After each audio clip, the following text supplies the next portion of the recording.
अणुवर्त विद्यालय की ऑनलाइन कक्षा में सभी का स्वागत। हम कक्षा 6 की प्रश्नावली 3 संख्याओं के साथ खेलना इसको पढ़ रहे थे। पिछली कक्षा में हमने संख्याओं के अंदर जो उसकी विभाज्यता की जांच होती है वो कैसे करते हैं उसको पढ़ा था। आज हम उसका प्रयोग करने वाले हैं प्रश्नावली 3.3 में। तो देखो प्रश्नावली 3.3 का जो दूसरा सवाल है उसको देखते हैं कि विभाज्यता की जांच के नियमों के द्वारा ज्ञात कीजिए कि कौन सी संख्या 4 से विभाजित है और कौन सी 8 से विभाजित है। तो यहाँ पर पहले समझने वाली एक चीज़ ये है कि अगर कोई संख्या 8 से विभाजित है तो वह संख्या क्या होगी, 4 से भी विभाजित होगी, क्योंकि 8 जो होता है वह क्या होता है, 4 से क्या होता है, पूरा विभाजित होता है। जैसे मान लो 16 है, 16 के अंदर 8 का पूरा भाग जाता है, यानी ये 8 से विभाजित है, इसलिए ये क्या होगा, 4 से भी क्या होगा, विभाजित होगा। 4 से भी विभाजित होता है, 4 बार भाग जाता है इसके अंदर, यानी अगर संख्या 8 से विभाजित है तो वह संख्या क्या होती है, 4 से भी विभाजित होती है। और हमें इस सवाल के अंदर दोनों का हमें क्या करना है, यहाँ पर जांच करनी है कि संख्या 4 से विभाजित है और संख्या 8 से विभाजित है, कौन कौन सी हमें इनको छांटनी है। तो देखो जो पहला अंक है 572, हम किसकी चेक करेंगे, हम सीधा 8 को चेक करेंगे। और 8 के लिए हम क्या करते हैं, अंतिम 3 अंकों को क्या करते हैं, चेक करते हैं कि वह 8 से विभाजित है या फिर नहीं है। तो 572 को हम चेक करेंगे 8 से भाग लगाकर। तो 8 का भाग लगाते हैं, 8 सत्ते कितना होता है, 56। फिर घटाएंगे इसको, यहाँ पर 1 बचेगा, यहाँ पर कितना बचेगा, 2। तो फिर यहाँ पर एक बार भाग जाएगा और शेषफल कितना बचेगा, 4। तो यहाँ पर शेषफल हमें अंत में 0 प्राप्त नहीं हुआ, और 0 प्राप्त नहीं हुआ इसका मतलब ये संख्या क्या नहीं होगी, 8 से विभाजित नहीं है, 8 से विभाजित नहीं है। अब 8 से अगर विभाजित नहीं है तो फिर हमें क्या करना है, उसको 4 से विभाजितता की जांच करनी है। तो 4 से विभाजितता के लिए हम क्या करते हैं, 72 में क्या करेंगे, हम 4 का भाग लगा के देखेंगे, और 72 जो होता है उसमें 4 का भाग जाता है। देखो सबसे बार एक बार, फिर घटाएंगे 3, यहाँ पर कितना आएगा, 2, फिर कितनी बार जाएगा, 8 बार, और यहाँ पर कितना मिलेगा, 0। कहने का मतलब 72 में 4 का पूरा भाग जाता है। और अगर अंतिम के 2 अंकों में 4 का भाग जा रहा है, 72 क्या है, 4 से विभाजित है, इसलिए क्या होगा, इसलिए 572 क्या होगा, 4 से विभाजित, 572 4 से क्या होगा, विभाजित होगा।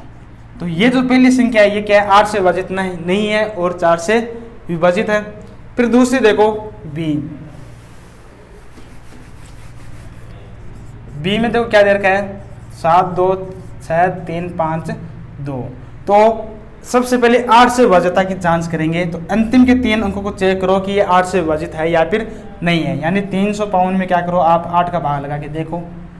तो 8 चौक 32, यहाँ पर कितना घटाने पर कितना बचेगा, 3, और यहाँ पर कितना आएगा, 32। फिर 8 चौक 32, यानी 352 में 8 का क्या हो रहा है, पूरा भाग जा रहा है। और यदि इसमें 8 का भाग जा रहा है तो पूरी संख्या में भी क्या होगा, 8 का पूरा भाग जाएगा। 8 से विभाज्यता का नियम क्या होता है कि यदि अंतिम के 3 अंकों में 8 का भाग जा रहा है तो वह संख्या भी क्या होती है, 8 से विभाजित होती है। तो हम क्या लिखेंगे कि चूंकि 352 8 से क्या है, विभाजित है, 8 से क्या है, विभाज्य है, और ये अगर 8 से विभाज्य है तो ये भी क्या होगी, संख्या जो हमें दे रखी है ये भी क्या होगी, 8 से क्या होगी, विभाज्य होगी या फिर विभाजित होगी। और अगर संख्या 8 से विभाजित है, चूंकि संख्या 8 से विभाजित है तो वह 4 से भी क्या होगी, विभाजित होगी। बस ये लिखना है, अगर वो 8 से विभाजित है तो वो क्या होगी, 4 से भी विभाजित होगी। तो ये संख्या 8 और 4 दोनों से ही क्या होगी, विभाजित होगी। अगली देखो क्या है, 5500। हमें अंतिम के 3 अंकों को चेक करना है, और 500 में हम 8 का भाग लगा के चेक करेंगे। तो 8 से 48 कितना बचेगा, 20, और 20 में 8 का भाग कितनी बार जाएगा, 2 बार, 8 दूनी 16, 4 शेषफल बचेगा। यानी 8 का तो इसके अंदर पूरा भाग नहीं जा रहा। तो ये संख्या 8 से क्या नहीं होगी, विभाजित नहीं होगी। 8 से तो क्या नहीं होगी, विभाजित नहीं होगी। फिर हम किसको चेक करेंगे, 4 को चेक करेंगे। और 4 को चेक करने के लिए हम क्या करते हैं, अंतिम वाले 2 अंकों को देखते हैं। अंतिम में क्या है, 00, और 00 के अंदर जब 4 का भाग लगाते हैं तो कितनी बार जाएगा, 0 बार जाएगा, पूरी बार जा रहा है। 0 के अंदर कोई किसी भी संख्या का भाग लगा दो, वह हमेशा कितना मिलेगा, 0 ही मिलेगा। और अंतिम के 2 अंकों में अगर 4 का भाग जा रहा है तो इस संख्या में भी क्या होगा, 4 का भाग पूरा जाएगा। तो इस प्रकार 5500 क्या है, 4 से विभाजित है लेकिन 8 से विभाजित नहीं है। फिर आगे है, इन सभी सवालों को आपको इस प्रकार कर लेना है। फिर आगे हम चलते हैं तीसरे सवाल के अंदर। विभाज्यता की जांच के नियमों के द्वारा ज्ञात कीजिए कि निम्न में से कौन सी संख्या सह से विभाजित है। तो सह से विभाज्यता का हमने नियम क्या पढ़ा है, कोई संख्या सह से विभाजित कब होगी, जब वह 2 व 3 दोनों से क्या होती है, विभाजित होती है। दोनों से क्या हो, विभाज्य हो। तो दोनों से विभाज्यता की हमें क्या करनी है, जांच करनी है। तो पहला सवाल देखो इसका, जैसे है 2 9 7 1 4 4, तो अंतिम में 4 है इसलिए क्या होगी, 2 से विभाजित होगी। तो हमें अब क्या चेक करना है, इसको 3 से विभाज्यता। तो 3 से कैसे चेक करते हैं, अंकों को योग करके। तो 2 9 7 1 4 और 4 को जोड़ते हैं, 2 और 9 11, 11 और 7 18, 18 और 1 19 और 4 23, 23 और 4 कितना आ जाएगा, 27। 27 में 3 का भाग जाता है, इसलिए इस संख्या में भी क्या होगा, 3 का पूरा भाग जाएगा।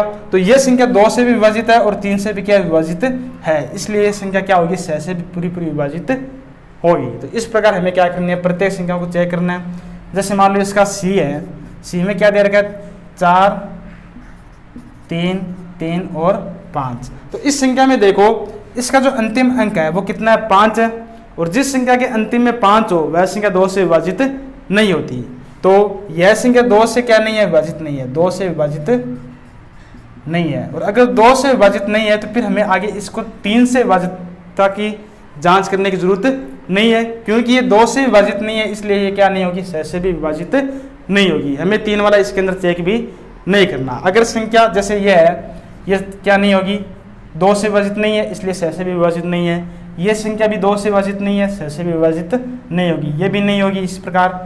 और बाकी संख्या 2 से विभाजित है, इन सभी के अंदर हमें क्या करना पड़ेगा, 3 से विभाजितता का नियम लगा के जांच करनी है। तो जैसे मान लो एक उदाहरण और लेते हैं, यह हमें दे रखा है, तो अंत में 0 है इसलिए 2 से विभाजित है। अब 3 से विभाजितता के लिए हम क्या करेंगे, इनको जोड़ेंगे, 6 3 9 2 1 और 0। तो इनको जोड़ने पर 18 20 कितना आएगा, 21। और 21 3 से विभाजित होता है, इसलिए यह संख्या 2 से भी विभाजित है और 3 से भी क्या होगी, विभाजित होगी। और दोनों से अगर विभाजित है इसका मतलब ये क्या है, 6 से भी विभाजित है। तो यह संख्या क्या होगी, 6 से विभाजित होगी। तो इस प्रकार इन सभी सवालों को आपको करना है। जो बाकी सवाल रह गए हैं उन सभी को आपको करना है। अगला सवाल देखते हैं प्रश्नावली का हम। चौथा सवाल हमें दे रखा है कि विभाज्यता की जांच के नियमों के द्वारा हमें जांच करना है कि ये जो संख्याएं दे रखी है यह 11 से विभाज्य है या फिर नहीं है।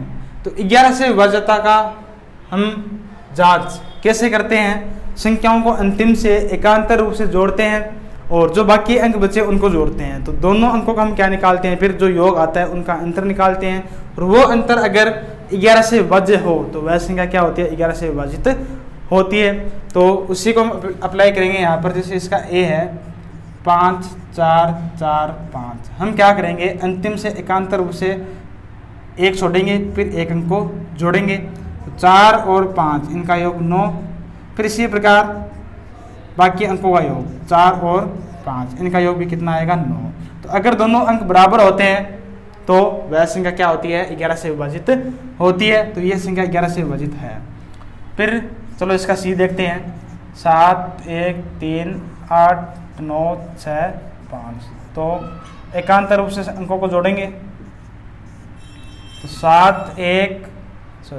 3 9 और ये कितना है, 5। इनको जोड़ने पर देखो कितना मिलेगा, 10 9 और 5 24। फिर बाकी जो अंक उनको जोड़ देंगे, तो 1 8 और ये कितना है, 6। इनको जोड़ेंगे तो कितना मिलेगा, 15। तो 24 में से 15 घटाने पर कितना मिलेगा, 9। और 9 क्या होता है, 11 से विभाजित नहीं होता, इसलिए दी हुई संख्या भी 11 से विभाजित नहीं होगी। एक और करते हैं, जैसे मान लो इसका ई है, ई में हमें दे रखा है 1, फिर 0, फिर क्या दे रखा है 1। तो एकांतर रूप से अंकों को जोड़ते हैं, पहला, तीसरा, पांचवा, सातवां, तो 0 0 0 और 1, इनका योग 1। इसी प्रकार दूसरा, चौथा, छठा और आठवां, इनको जोड़ें तो 1 0 0, इनका योग भी कितना आएगा 1। तो अंतर निकालने पर या फिर ये दोनों अंक बराबर है, इसलिए ये वाला अंक क्या होगा, जो हमें संख्या दे रखी है क्या होगी, 11 से पूरी विभाजित होगी। तो इस प्रकार हम बाकी सवाल है उनको कर सकते हैं, तो उनको करके देखना है आपको। फिर आगे चलते हैं इसके 5वें सवाल में। 5वें सवाल में हमें रिक्त स्थान दे रखा है और उन रिक्त स्थानों को हमें क्या करना है, भरना है। सवाल दे रखा है कि निम्न में रिक्त स्थानों में सबसे छोटा और सबसे बड़ा अंक लिखना है जिससे संख्या 3 से विभाज्य हो जाए। हमें क्या करना है, यहाँ पर एक अंक लिखना है और आगे संख्या दे रखी है ये, तो और ऐसा अंक लिखना है जिससे पूरी जो संख्या बने वह संख्या क्या हो, 3 से पूरी विभाजित हो। तो हम क्या करते हैं, 3 से विभाज्य वाला नियम लगाएंगे। 3 से विभाज्य का नियम क्या होता है कि अगर संख्या के योग, जो संख्या हमें दे रखी है उनके अंकों का योग 3 से विभाजित होता है, तो वह संख्या खुद भी क्या होती है, 3 से विभाजित होती है। तो हम जो हमें अंक दे रखे हैं एक बार उनका योग करते हैं कि 6 7 2 और 4, इनका योग करने पर कितना मिलेगा हमें, 19। 10 और ये कितना हो जाएगा 19। 19 के बाद में हमें यहाँ पर एक अंक ऐसा लेना है ताकि पूरी जो संख्या बने वह क्या हो, 3 से विभाजित हो। तो 19 के अंदर भी वह संख्या जुड़ेगी भी, अगर यहाँ पर कोई अंक ले लेंगे तो फिर उसका भी हमें क्या करना पड़ेगा, यहाँ पर योग करना पड़ेगा। तो क्या संख्या ले कि वह 3 से विभाजित हो। अगर हम यहाँ पर 2 लेते हैं तो 19 में 2 जोड़ने पर कितना बनेगा 21, और यह क्या हो जाएगा 3 से विभाजित हो जाएगा। तो कहने का मतलब हम इस वाले स्थान पर क्या ले सकते हैं, 2 ले सकते हैं। फिर हम क्या ले सकते हैं, 2 के बाद में 5, जिससे इनका योग कितना होगा 24, और 24 भी क्या होता है 3 से विभाजित होता है। फिर हम ले सकते हैं 1 8, तो इनका योग कितना बनेगा 27। तो कहने का मतलब जो ये खाली स्थान है रिक्त स्थान, यहाँ पर हम 2 5 और 8 ये 3 अंक ले सकते हैं। सवाल में क्या पूछा कि सबसे बड़ा अंक 8, ये क्या सबसे बड़ा अंक, और सबसे छोटा अंक कौन सा होगा 2, तो ये इसका क्या होगा उत्तर हो जाएगा। इसी प्रकार इसका दूसरा सवाल है 4 7 6 5 खाली स्थान और 2, तो इन सभी का जब योग करेंगे तो कितना बनेगा, 4 और 7 11 और 6 17 और 5 22 और 2 कितना होगा 24, और यहाँ पर एक खाली स्थान बाकी है। तो 24 जो खुद होता है वह क्या होता है 3 से पूरा विभाजित होता है। तो हम यहाँ पर क्या ले सकते हैं, 0 भी ले सकते हैं। 0 लेने पर इनका योग कितना बनेगा 24 ही बनेगा, और 24 बन रहा है इसलिए इनके अंदर क्या होता है 24 में 3 का भाग जाता है, और इस संख्या में भी क्या होगा, जो अगर यहाँ पर 0 ले लें तो इस संख्या में भी क्या होगा 3 का पूरा भाग जाएगा। 0 के अलावा क्या क्या ले सकते हैं उसको भी देखते हैं। 3 ले सकते हैं, योग कितना बनेगा 27। एक हम 6 ले सकते हैं, टोटल योग कितना बनेगा 30। 9 भी ले सकते हैं, योग कितना बनेगा 33। तो ये 4 अंक हम यहाँ पर ले सकते हैं ताकि ये जो संख्या बनेगी वह क्या हो जाए 3 से पूरी विभाजित बन जाए। तो हमें पूछा क्या इसने वैसे यहाँ पर कि इस वाले स्थान पर जो अंक हम रख सकते हैं उन अंकों के अंदर सबसे छोटा अंक बताना है और एक बताना है हमें सबसे बड़ा अंक। तो सबसे छोटा तो क्या होगा 0, सबसे बड़ा क्या होगा 9। तो इस प्रकार इसका 5वां सवाल हो जाएगा। फिर इसका अंतिम सवाल 6 करते हैं। देखो 6 सवाल में क्या दिया हुआ है कि निम्न में रिक्त स्थान में एक ऐसा अंक लिखिए कि संख्या 11 से क्या हो विभाज्य हो। यह संख्या 11 से विभाजित होनी चाहिए, ऐसा अंक हमें यहाँ पर रखना है। तो 9 2 खाली स्थान 3 8 और 9, यहाँ पर एक अंक ऐसा रखना है ताकि ये जो संख्या बने वह क्या हो 11 से पूरी विभाजित बने। तो हम 11 से विभाजन में हम क्या करते हैं, एकांतर रूप से अंकों को जोड़ते हैं। फिर इसको जोड़ेंगे 2 3 और 9, इनको जोड़ने पर देखो कितना बनेगा 14 बनेगा। बाकी जो अंक है उनको जोड़ेंगे तो एक तो 9 है, एक खाली है, एक कितना है 8। इनका योग कितना आएगा 17 प्लस कोई अंक होगा यहाँ पर जो कि क्या होगा 0 से लेकर 9 तक कुछ भी हो सकता है। अब देखो 11 से विभाजित हम क्या करते हैं, जो ये योग आता है उसको हम क्या करते हैं आपस में उसका हम क्या करते हैं अंतर निकालते हैं, और वो अंतर क्या होना चाहिए 11 से पूरा पूरा विभाजित होना चाहिए। तो हमें यहाँ से देखने पर एक बात तो ये पता चल गई कि ये जो संख्या है ये बड़ी होगी, इसमें से हमें क्या करनी पड़ेगी ऊपर वाली संख्या को घटाना पड़ेगा। जैसे मान लो अगर मैं यहाँ पर अक्स मान लूँ कि यहाँ पर जो अंक होगा 0 से लेकर 9 के बीच में वो क्या होगा अक्स होगा, तो हमें 17 प्लस अक्स में से क्या करना पड़ेगा 14 घटाना पड़ेगा। तो घटाने पर कितना मिलेगा 3, 17 में से 14 घटाएंगे 3 और प्लस में क्या मिलेगा अक्स मिलेगा।